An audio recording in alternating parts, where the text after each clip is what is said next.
ভাইয়ের বউ যে একটা বিশৃঙ্খলা একটা গন্ডগোল করছিল, সেই গন্ডগোলের পরিপ্রেক্ষিতে আজকে আমাদের যাচ্ছিলেন সম্মানিত চেয়ারম্যান দিলওয়ার হোসেন এই সালিশে আসছে আমাদের ভাতিজা জহিরুল ইসলাম নুননবী, শেষের প্রধান 1 নম্বর যুগ্ম আহ্বায়ক রাজবাড়ী জেলা।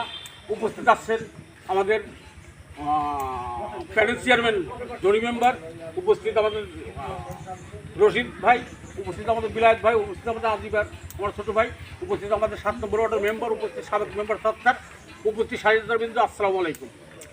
আমরা বহুক্ষণ বা বড় ইউনিয়ন মেম্বার সাহেব আসছেন, ওনাকেও আমরা ধন্যবাদ জানাই।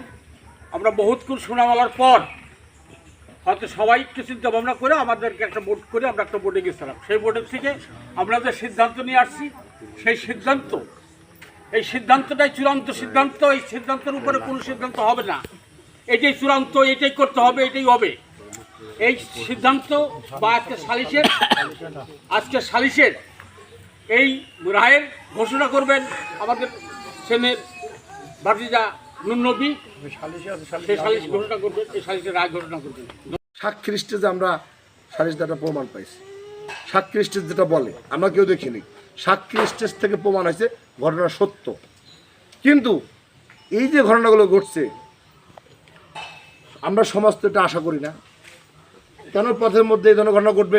একজন ট্রিটমেন্ট নিতেছে হসপিটালে, সেখানেও বাধাগ্রস্ত করা হয়েছে, এটাও কিন্তু আমরা আশা করি না। মানুষের মৌলিক চাহিদার উপর হাত ধরার অধিকার কারণ নাই। অবশ্যই একজন অসুস্থ রোগী, একজন আহত রোগী, সে ট্রিটমেন্ট নিতে গেছে, ঘটনার প্রেক্ষাপট যাই হোক, সেখানে বাধাগ্রস্ত করার এখতিয়ার অ্যাজ এ ম্যান হিসেবে কারো নাই। অতএব এটা আমরা তীব্র নিন্দা এবং ঘৃণা চোখে দেখছি। তুমি ভালো ছেলে, তোমার কারণে সবাই ভালো বলি, আমাদের ছেলেমেয়ে সকলেই ভালো। এই জন্য আমরা আজকে সালিশে তোমাদের সকলকেই এই ঘটনার সাপোর্ট এবং সমর্থন দেওয়াতে যে ঘটনার বিস্তার ঘটছে আমরা সাধারণ ক্ষমায় দেখছি। কিন্তু উনি যে আহত হয়েছে এটা সত্য এবং ট্রিটমেন্টে প্রমাণ আসছে। এই ট্রিটমেন্ট ওই যে মহিলাটা কই, এই ট্রিটমেন্টে ওনার যে আঙুল ইঞ্জুরি, পা ইঞ্জুরি, চেয়ারম্যান মেম্বারদেরকে দেখাইছে, মাতব্বাদেরকে দেখাইছে, 4 দিন ভর্তি ছিল। এবং পথের মাঝে যে ঘটনা ঘটছে, এই ঘটনাটা সমস্ত কিছু মিলায় এই ট্রিটমেন্ট বাবদ, শুধু অনলি ট্রিটমেন্ট বাবদ 20,000 টাকা জরিমানা, 10,000 টাকা তুমি রাসেল দিবা, 10,000 টাকা তোমার বোনকো মানে রিবন দেবে, এই 20,000 টাকা এবং আজকে দিবা। এই ক্ষেত্রে তোমার কোনো ইয়া নাই। আর দিতে হলো যে এদিকে আসেন, আপনাকে আসেন, আপনার কিছু করেন না। আমরা এই মেয়েটার মেলা দোষ চাপাইছি, মেলা দোষ, কিন্তু তুই শয়তানের 1 নম্বর দোষ। তোমরা সবাই মিলে প্যাক করে যদি ওর নির্যাতন করো, ওর মুখ দিয়ে তো খারাপ কথা বাড়াবি। এই জন্য একটু স্বামী স্ত্রীর যত্ন নাও। আর উনিও অন্য অন্য বোর্ডজন ভালোবাসে, তাহলে কিন্তু ঠিক হবি।